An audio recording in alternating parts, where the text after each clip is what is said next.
আমার বড় বোন আমাকে প্রতিদিন তার স্বামীর ঘরে রেখে নিজে সারা রাত বাইরে অথবা কখনো অন্য ঘরে যেত। একদিন আমার দুলাভাই বুঝতে পারেন উনার পাশে শুয়ে আছে সে উনার বউ নয়, উনার সালি মানে আমি।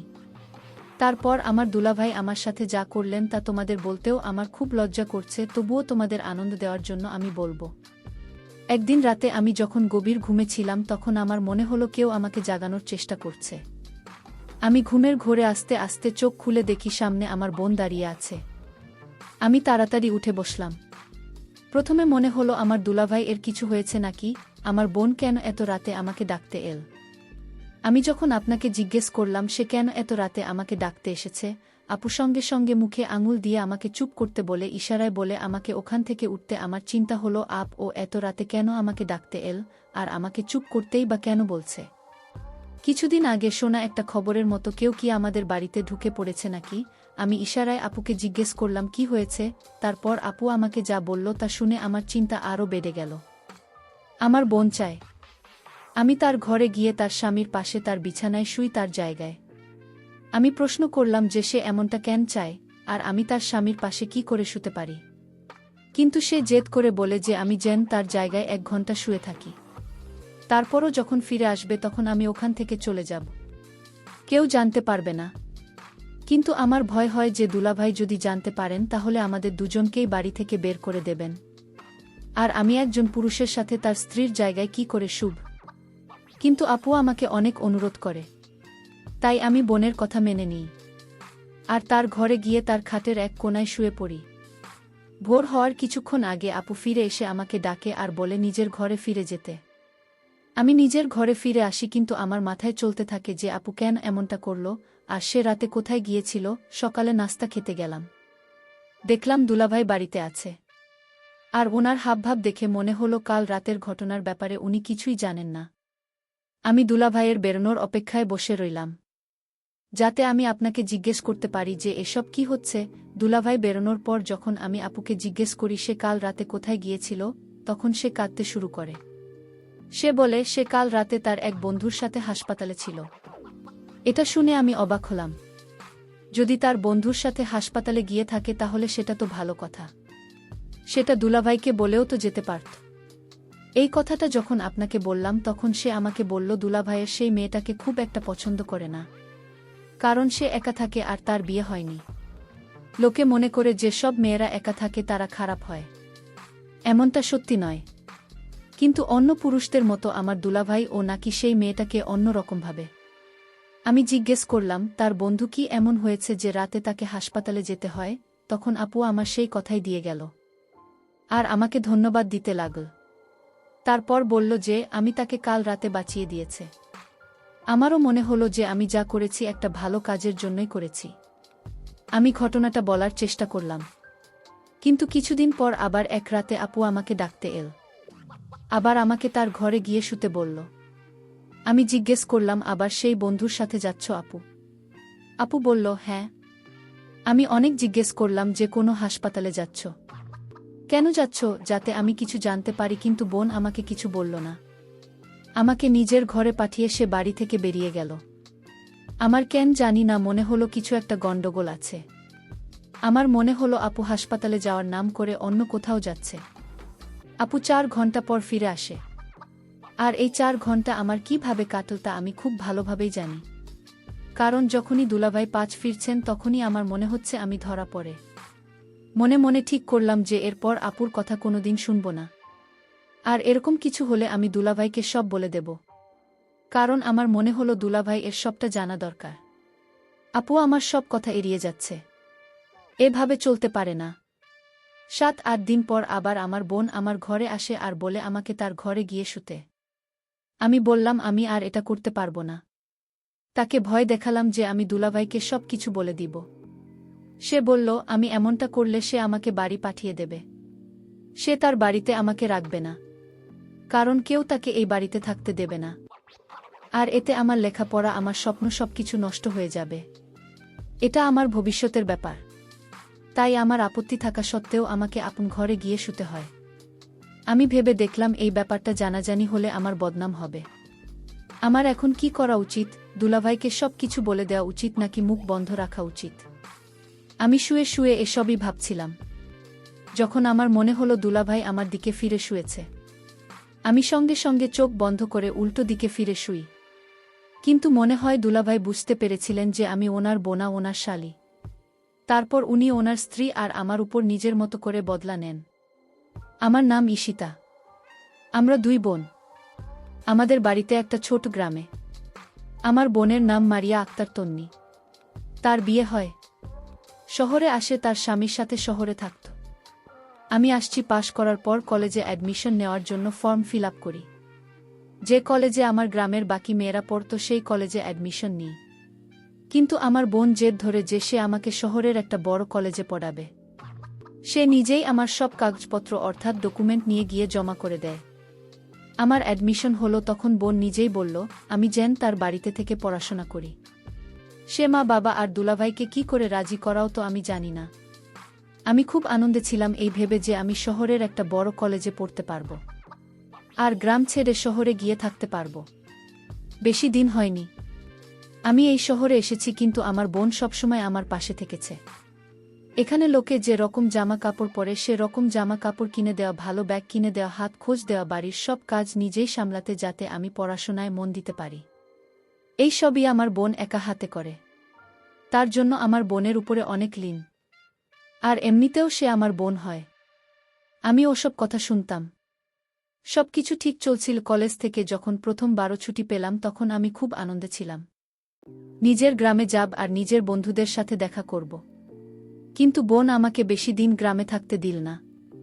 বলল তার বাড়ি ফিরে এসে পড়াশোনায় মন দিতে। আপু তার মিষ্টি কথায় মা বাবাকেও ভুলিয়ে রাখে। তারাও আপনার সব কথা শুনতে। আমার মনে হতো বোন আমাকে খুব ভালোবাসেন, তাই আমার এত খেয়াল রাখেন। নিজে একটা ছোট্ট কলেজে পড়লেও আমি যাতে একটা ভালো কলেজে পড়তে পারি আর গ্রামের সকলের থেকে আগে থাকতে পারি সেই চেষ্টাই করছি। কিন্তু ওর মনে কি আছে সেটা আমি জানতাম না। আমার ছুটির কিছুদিন এখনো বাকি আছে। আমি গ্রাম থেকে ফিরে এসেছি। আমার দুলাভাই আমাকে বাড়ির একজন মনে করতে শুরু করেছিল, তাই আমায় ফেরত আসতে উনিও খুব খুশি হয়েছিলেন। যেদিন আমি গ্রাম থেকে ফিরেছিলাম সেদিন আমি খুব ক্লান্ত ছিলাম, তাই আমি তাড়াতাড়ি শুতে চলে গেছিলাম। সেদিন রাতে আমার বোন আমার ঘরে এসে বললে আমাকে তার ঘরে গিয়ে শুতে, যাতে দুলাভাইকে লুকিয়ে তার বন্ধুকে হাসপাতালে দেখতে যেতে পারে। আপু বলে দুলাভাই তার সেই বান্ধবীকে একদম পছন্দ করেন না, তাই আমাকে তার জায়গায় গিয়ে শুতে বলে যাতে দুলাভাই বুঝতে না পারে যে আপু বাড়িতে নেই। আমি আপুর কথা চুপচাপ মেনে নিই। আমি তখন ভেবে দেখিনি যে বোনের কথা মেনে আমি নিজের জন্য কত বড় বিপদ ডেকে আনছি। 1 সপ্তাহ পর আপু আবার আমাকে তার ঘরে গিয়ে শুতে বলে। 2-3 বার এরকম হওয়ার পর আমি তর্ক করা ছেড়ে দিয়েছিলাম। আপু যখন আমাকে ডাকতে আসতো তখন আমি চুপচাপ তার ঘরে গিয়ে শুয়ে পড়তাম। কিন্তু একদিন আমার মনে হলো যে দুলাভাই জেগে গেছেন আর তিনি বুঝতে পেরেছেন তার পাশে শুয়ে আছে সে ওনার স্ত্রী নয়নার শালী। আমি খুব ভয় পেয়ে গেছিলাম। ভাবছিলাম যদি দুলাভাই আমাকে প্রশ্ন করে তাহলে আমি কি জবাব দেব, কিন্তু তেমন কিছুই হলো না। আর আমার বোন ফিরে এল। সকালে আমি বোনকে বললাম আমার মনে হচ্ছে দুলাভাই সবটা জেনে গেছে। কিন্তু আপু বলল না, উনি কিছুই জানতে পারেননি। যদি উনি জানতে পারতেন তাহলে উনি তো কে বাবা মাকে প্রশ্ন করতেন। উনি তা করেননি, তাই ভয় পাওয়ার কিছু নেই। কিন্তু আপুর কথায় আমি শান্ত থাকতে পারলাম না। এখন আমার কলেজ খুলে গেছে, কিন্তু এসব চলতেই থাকে। আগে আমার আপু সপ্তাহে একবার করে যেত, কিন্তু এখন 2-3 দিন পর পরই সে রাতে বের হয়। আপু আমাকে বলতে চায় না যে আসলে সে কোথায় যাচ্ছে। আর চিন্তার বিষয় হলো যে বান্ধবীর নাম আমার বোন আমাকে বলেছিল তাকে আমি কোনোদিন দেখিনি, আর সে কোনোদিন আমাদের বাড়িতে আসেনি। বোন কখনো দিনের বেলায় তার সাথে দেখা করেনি। আমার সন্দেহ হয়, মনে হয় আপু কিছু একটা করছে যেটা দুলাভাই জানেন। আমি ঠিক করলাম ব্যাপারটা জানাজানি হওয়ার আগেই আমাকে সত্যিটা জানতে হবে। তার জন্য আমি সব প্ল্যানিং করে রাখলাম। 2 দিন হয়ে গেল আমার বোন আমাকে তার ঘরে যেতে বলেনি, তাই আমার বিশ্বাস ছিল যে আজ রাতেও নিশ্চয়ই আসবে। ও যখন আমাকে আদালত তখন আমি চুপচাপ ওর ঘরে গিয়ে শুয়ে পড়লাম। আপনি যখন দেখল আমি তার জায়গায় শুয়ে পড়েছি সে তখন বাড়ি থেকে বের হয়ে গেল, কিন্তু আমি আগে থেকে প্ল্যান করে রেখেছিলাম। বোন বের হওয়ার পরেই আমি বিছানায় বালিশ চাপা দিয়ে বোনের পিছু নিলাম। এটা করতে আমার ভয় লাগছিল, কিন্তু আমি জানতাম যে আমাকে সত্যিটা জানতেই হবে। আমি জানতাম না এর ফলাফল কি হবে, কিন্তু আমার বোন যেখানে যাচ্ছিল আমি তার পেছন পেছন যাচ্ছিলাম। আমি এটাও ভেবে দেখিনি যে দুলাভাই যদি জেগে যায় তাহলে কি হবে, কারণ আমার মনে হয়েছিল যে দুলাভাই সবটা জানেন। গলিটা খুব অন্ধকার। আমি গুটি গুটি পায়ে বোনের পিছন পিছন যাচ্ছিলাম। আমি কালো চাদরে নিজেকে ঢেকে রেখেছিলাম। আর তাই আমি অন্ধকারে মিশে গিয়েছিলাম। আমি খুব ভীত ছিলাম, মনে মনে খুব ভয় হচ্ছিল। কিন্তু বোন নির্ভয়ে এগিয়ে যাচ্ছিল। আমার মনে হলো আপু বুঝতে পারছিল কেউ তার পিছন পিছন আসছে, কারণ সে কিছুক্ষণ পর পর পেছন ফিরে দেখছিল। কিন্তু আমি অন্ধকারে কালো চাদর চাপা দিয়ে চলছিলাম, তাই ও কিছুই বুঝতে পারেনি। আমি দেখলাম মেন রোডের বোন একটি গাড়িতে চড়ে চলে গেল। অন্ধকারের জন্য আমি গাড়ির নাম্বারটা দেখতে পেলাম না। আর দুঃখের বিষয় এই যে গাড়ির হেডলাইট অন ছিল না, আর গাড়িটাও কালো রঙের ছিল। এর জন্য আমি কিছুই বুঝতে পারলাম না যে গাড়িটা কী রকম, তার নাম্বার কি। আমার আর কিছু করার ছিল না, তাই আমি ফিরে এলাম। চুপচাপ বোনের ঘরে গিয়ে শুয়ে পড়লাম। কিন্তু আজ রাতে আমার মনে হলো যে দুলাভাই জেগে গেছেন। আর উনি বুঝতে পেরেছেন যে তার পাশে তার শালি শুয়ে আছে। কিন্তু তিনি কোনো প্রশ্ন করলেন না। আর আমিও কোনো আওয়াজ করলাম না। একদম চুপচাপ শুয়ে রইলাম। প্রায় 4 ঘন্টা পর তুমি আপন ফিরে এল। আপু আমাকে নিঃশব্দে ইশারা করল, আর আমি রোজকারের মতন উঠে নিজের ঘরে চলে গেলাম। আপনি নিজের জায়গায় শুয়ে পড়ল, কিন্তু আমি ঠিক করে নিলাম যে কাল সকালে আমি বোনকে আবার প্রশ্ন করব। আরও যদি আমার প্রশ্নের উত্তর না দেয় তাহলে দুলাভাইকে আমি সব সত্যি বলে দেব, কারণ আমি আর এসবের মধ্যে জড়াতে চাই না। বোনের ওপর রাগ হয়। তখন আমি শতভাগ নিশ্চিত ছিলাম যে ও ভুল পথে হাঁটছে, আর ওর এমন কোনো বন্ধু নেই।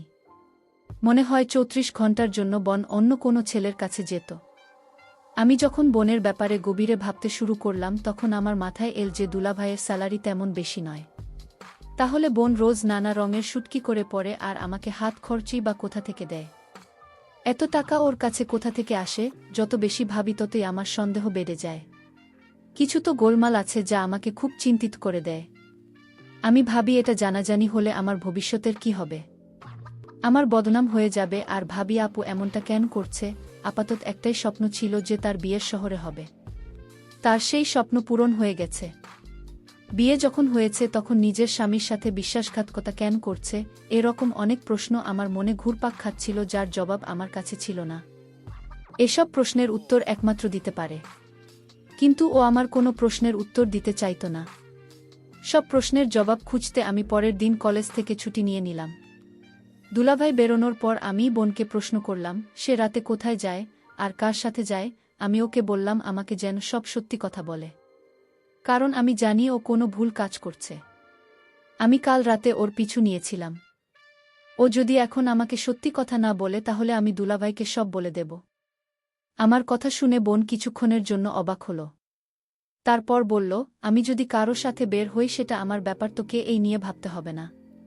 আমি তোকে এই বাড়িতেই জন্য এনেছি যাতে তুই আমাকে সাহায্য করতে পারিস।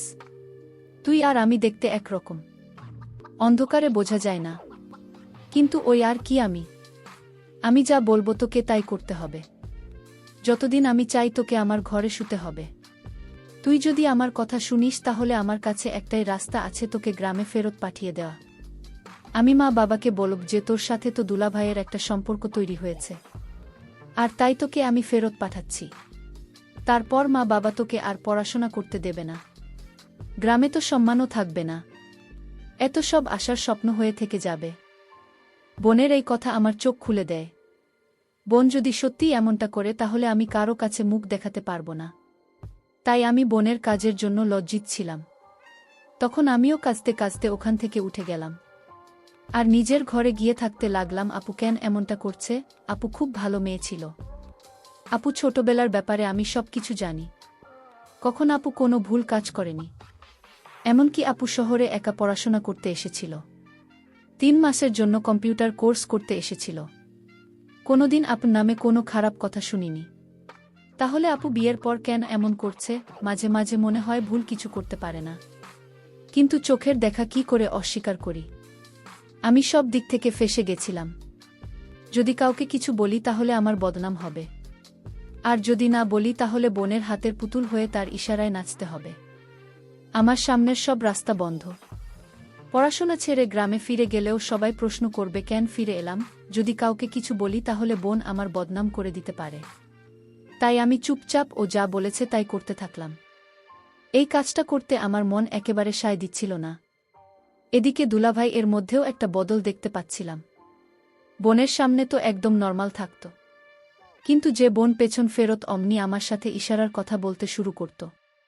মনে হতো যেন জানে আমি রাতে ওর পাশে শুয়ে। এটা আমার জন্য আরও সমস্যার সৃষ্টি করে। আমি পড়াশোনা ছেড়ে হস্টেলে গিয়ে থাকতে পারবো না। আমি ভেবেছিলাম মা বাবার সাথে না হোক দুলাভাইয়ের সাথে অন্তত আমি মন খুলে কথা বলতে পারব।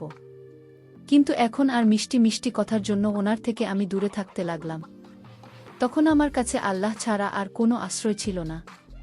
আমি কেঁদে কেঁদে আল্লাহকে বলতে লাগলাম উনি যেন বোনকে সুবুদ্ধি দেন, নয়তো আমাকে যেন এসব থেকে বের হওয়ার রাস্তা বলে দেন। একদিন আমি বোনের আলমারিতে একটা জিনিস খুঁজতে গিয়েছিলাম। তখন আমার একটা অদ্ভুত জিনিস চোখে পড়ল। আলমারির পেছনের দিকে কিছু একটা লুকোনো ছিল। আমি যখন সেটা খুলে দেখলাম আমি অবাক হয়ে গেলাম।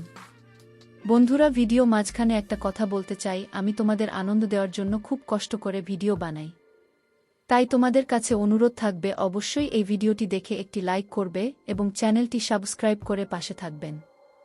দেখলাম তার মধ্যে মেয়েদের ব্যবহারের জিনিস আছে। এরকম জামাকাপড় তো আমাদের ওখানে কেউ পরে না। বোনকেও কোনোদিন পরতে দেখিনি। তার মানে আমার সন্দেহ ঠিক। আমার বোন কোনো ভুল রাস্তায় হাঁটছে, বন্ধুর সাথে দেখা করার জন্য এসব জামাকাপড় পরে। এই জিনিসটা আমায় ভাবায় আর আমি আমার বোনকে ঘৃণা করতে শুরু করি। দুলাভাইয়ের ব্যবহারও বদলাতে থাকে আর আমি বোনকে কিছু বলতেও পারি না। যে নিজে ভুল রাস্তায় চলছে সে আমাকে কি করে সাহায্য করবে? ও তো নিজের স্বামীর সাথে হাত মিলিয়ে আমার বদনাম করে দেবে। একদিন আল্লাহ আমার ডাকে সাড়া দিল। আমি সব সত্যিটা জানতে পারলাম। আমি কলেজ থেকে ফিরে দেখি আমাদের বাড়ির সামনে খুব ভিড়, একটা গণ্ডগোলের আভাস পেলাম। আমি ভিড় সরিয়ে বাড়ির ভিতরে পৌঁছে যা দেখলাম তা দেখে আমি থমকে গেলাম। পুলিশের লোক আমার দুলাভাইকে ধরে রেখেছে, আর আমার বোন পাশে চুপচাপ দাঁড়িয়ে আছে। আমি জিজ্ঞেস করলাম এসব কি হচ্ছে? তখনই আমার বোন আমাকে তার পিছনে দাঁড় করালো আর বলল চুপ করে দাঁড়িয়ে থাকতে। আমার মনে হলো বন্ধুরা ভাইকে পুলিশের হাতে ধরিয়ে দিচ্ছে যাতে অন্য কারো সাথে সম্পর্ক করতে পারে। যখন আমি বোনকেই কথাটা বলি তখনও আমাকে চুপ করতে বলে। দুলাভাই চিল্লাতে থাকেন আর পুলিশ তাকে ধরে নিয়ে যায়। বাইরের লোকজন চলে যাবার পর আমি বোনকে রেখে বলি দুলাভাইকে গ্রেপ্তার করানো তার উচিত হয়নি। দুলাভাই কি দোষ করেছেন? বোনের যদি তাকে পছন্দ না হয়ে থাকে তাহলে সে তাকে ডিভোর্স দিতে পারত, কিন্তু একজন নিরপরাধ মানুষকে গ্রেপ্তার করানো একেবারেই উচিত নয়। আমার বোন বলে সে নির্দোষ কি করে হতে পারে? ও তোকে বিরক্ত করত না? এটা শুনে আমি মাথা নিচু করে দাঁড়িয়ে রইলাম। বোন আমাকে বলে তুই ওখানে বস, আমি তোকে আসল ঘটনাটা খুলে বলি। তারপর আপু আমাকে যা বলল তা শুনে আমি আকাশ থেকে পড়লাম। আমি পুরো ঘটনাটা আপন ভাষায় বলছি। আপু বলে তুমি মনে আছে আমি বিয়ের আগে 3 মাসের কোর্স করতে এখানে এসেছিলাম? আমি বললাম হ্যাঁ মনে আছে আপু। আপু বলল ওটা কোনো কম্পিউটার কোর্স ছিল না, আমি পুলিশ ফোর্স জয়েন করেছিলাম আর তারই ট্রেনিং নিতে আমি এখানে এসেছিলাম। এই কথাটা বাড়িতে কেউ জানত না, শুধু আপু আর মা বাবা জানত। কিছু বছর পর আমার বিয়ের সম্বন্ধ আসে আর মা বাবা জোর করে আমার এখানে বিয়ে দিয়ে দেয়। প্রথমে আমিও এই বিয়েতে খুশি ছিলাম, কিন্তু বিয়ের পর যখন বোন দুলাভাইকে বলে যে সে পুলিশ ফোর্স জয়েন করতে চায় তখন দুলাভাই আপত্তি জানান। আপু দুলাভাই কি এটা বলেনি যে সে অলরেডি পুলিশের জয়েন করে ফেলেছে? যখন আপু কাজে জয়েন করে তখন ওর হেড অফিসার ওকে বললেও যেন ডিজাইন না করে, রোজ ডিউটিতে আসতে হবে না, পুলিশের যে সব গোপন মিশন হয় তাতে যেন সাহায্য করে বনেতে রাজি হয়। সবাই এটাই ভেবেছিল যে বাড়ির চাপে তার স্বামী তাকে পুলিশ ফোর্স জয়েন করতে বারণ করে। একবার বোনকে এক গুপ্তগানের বিরুদ্ধে প্রমাণ জোগাড় করতে বলা হয়েছিল। এই কাজটা সে তার স্বামীকে না জানিয়ে শুরু করেছিল। এই ব্যাপারে খোঁজখবর করতে গিয়ে জানতে পারে যে তার স্বামীও এই গ্যাংয়ের সদস্য, আর এই কারণেই তার স্বামী তাকে পুলিশের জয়েন করতে বারণ করেছিল। তাই বোন একটা জুয়া খেলার সিদ্ধান্ত নেয় আর তাতে আমাকে ব্যবহার করে। আপু রোজ রাতে যে বেরিয়ে যেত সেটা ওর কাজের জন্যই যেত। আমার মতো আপু জানত যে দুলাভাই সবটা জানতেন, তার স্বামী বরাবরই জানত যে সে রাতে বেরিয়ে যেত। কিন্তু তার নজর তার উপর ছিল। তাই উনি আমাদের কিছু বলত না। তার এটাই মতলব ছিল যে একদিন সে আমাদের হাতে নাতে ধরবে। আর এই ঘটনাকে বাহানা বানিয়ে আমাকে ছেড়ে দিয়ে তোকে বিয়ে করবে। আমি সব কিছু জানা সত্ত্বেও চুপ করে সব সহ্য করছিলাম। কারণ আমি জানতাম যে এই সবটাই একটা খেলা। আজ আমি নিজে ওকে গ্রেফতার করেছি। কারণ আমি নিজের স্বামীকে হারাতে পারি, কিন্তু নিজের দেশের সাথে বেইমানি করতে পারি না। আমায় ভেবে লজ্জা লাগল যে আমি আপুর সম্পর্কে কী সব ভেবেছিলাম। আমি বোনের কাছে ক্ষমা চাইলাম আর বোন এক কথায় আমাকে ক্ষমা করে দিল।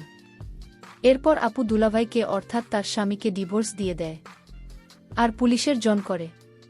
আমি এখনও এই শহরে, কিন্তু এখন আমার মাথার উপর কোনো রকমের দুলাভাইয়ের হাত নেই। আর আমার এই ভয়ও নেই যে আমার বোন আমাকে কোনো অন্য রকম কাজের জন্য ব্যবহার করছে। কারণ চোখের দেখা সব সময় সত্যি হয় না। তো বন্ধুরা, আজকেই পর্যন্ত। এই ভিডিওটি দেখার পর যদি তোমাদের ভালো লাগে তাহলে অবশ্যই একটি লাইক করবে আর চ্যানেলটি সাবস্ক্রাইব করে সাথে থাকবে।